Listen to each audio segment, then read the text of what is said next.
how long has it honestly been since the last time we saw Nanami fight? Like, I'm just trying to think off the top of my head.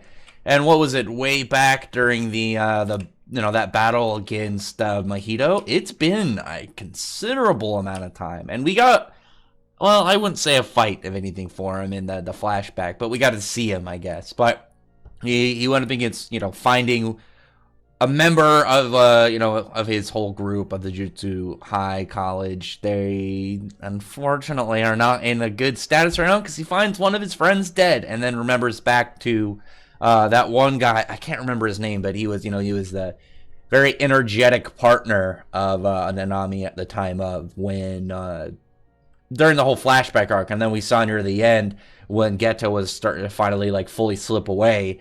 We saw that dude died, and the grade of curse that they went to go exercise was actually a lot higher than what they were told beforehand, and the people in that town were like worshiping it and making it more powerful.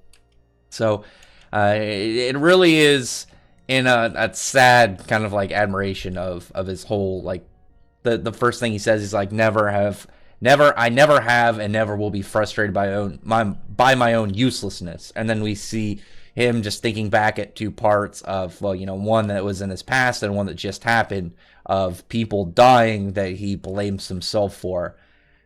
It's unfortunate for him, and I really like him as a character, which is weird because he's pretty sad kind of guy. He's very, like, he has like this very like drenched in despair and just like sadness like in his life. Also the length of this, now that I think about it, I'm just thinking because generally like and I was looking at the chapter title really quick, and I was like thinking back at like other series that do like, oh, this title part something. I'm thinking like parts in Bleach where they go to like part 6 and 7. This is part 17 on the Shibuya incident. Goddamn, I didn't even realize until now how far we are, because like I remember back when it was like, oh yeah, the Shibuya incident, like part like 4 and 5, part 17. Jeez, man.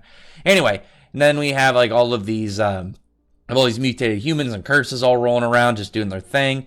We have Kugisaki and Maki just going through it and taking these guys all out. The old Zenin guy, I'm still trying to remember 100%. Now Bito, he's just kind of like sitting off on the side and drinking, not doing anything, just kind of being a lazy ass.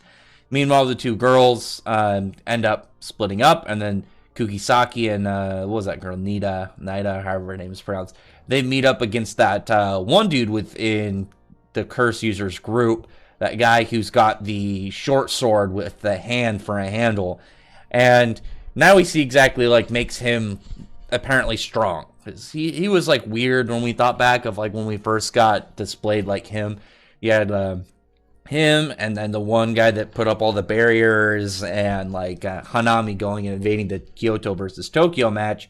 The one dude seemed like barriers were his big thing. He would probably be pretty considerable if it wasn't the fact that he ended up getting kind of like mauled by Satoru. Whereas this guy just kind of fled, and then now we're actually seeing what he's capable of. He ends up throwing his hand sword. Kugisaki just bats it on the ground. Nida runs away, and then a fight between them kind of like begins. They're just scuffling. And behind the girl, you see like the hand sword, the other girl, the girl that ran, Nida, is just kind of like crawling along it. It's like, what was it? Is it cousin, not cousin it? Is it uncle? Oh my god, it's one of the guys from the Addams family, the Hand. I'm going to look it up while I think about this. I was thinking cousin it, but that's the furry one. I'm trying to remember the character name just in the middle of this, just because that's going to bother the crap out of me. If I don't remember Thing, the Hand guy.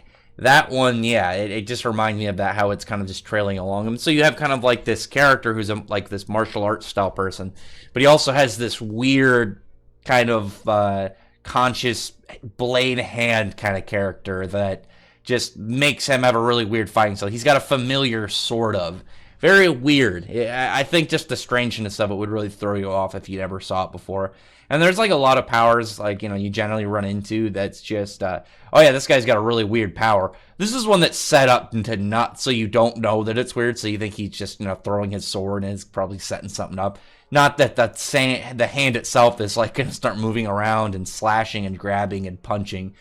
But Kugisaki, her like losing this was very surprising. I thought she was going to be like, maybe she's either going to like stomp this guy, or maybe you're going to have her, end up like setting up her area expansion or something. But no, she's like getting hit from like all her weak spots. This guy's just very, pinpoint like hitting and slashing.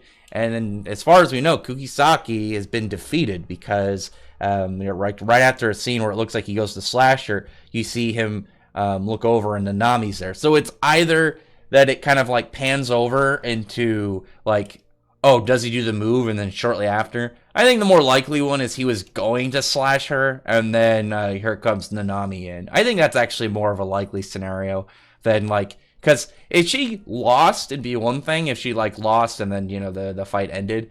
But I don't think that if there was an extensive period of time after that this dude would like not mutilate her. And I don't think that I don't think Akutami's gonna have Kugisaki just get completely like sliced up like a ham. I'm not thinking that. I'm pretty sure the one where he stopped because Nanami walked in is more likely to happen. So the next step, Nanami. I'm actually really excited to seeing Nanami fight because he's got a really interesting fighting style. He's a weird character, kind of like Yuta, where he wasn't really that frequent in the series. Like I said, he hasn't really done anything for like 70-something chapters. And yet, he had the first fight with Mahito, and then he had the second one where we saw Mahito's area expansion, and then Sukuna had to step in. But since then, that's still like almost 70 chapters since we really saw him do anything.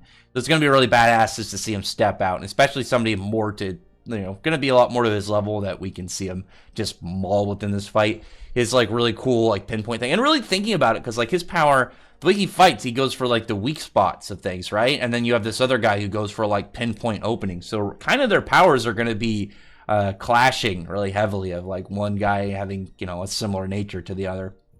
But other than that, comment below. Tell me your thoughts are about this chapter and what you think's coming up. It was mostly a setup chapter, still setting up like aspects of this guy, but Nanami's character. I'm hoping to get some growth in the next one, or at least just a display, maybe like seeing him a little more honest about how he feels of letting these people die. Well, they died, and then he seems to like kind of blame himself for it, and just to see what his response to it is like.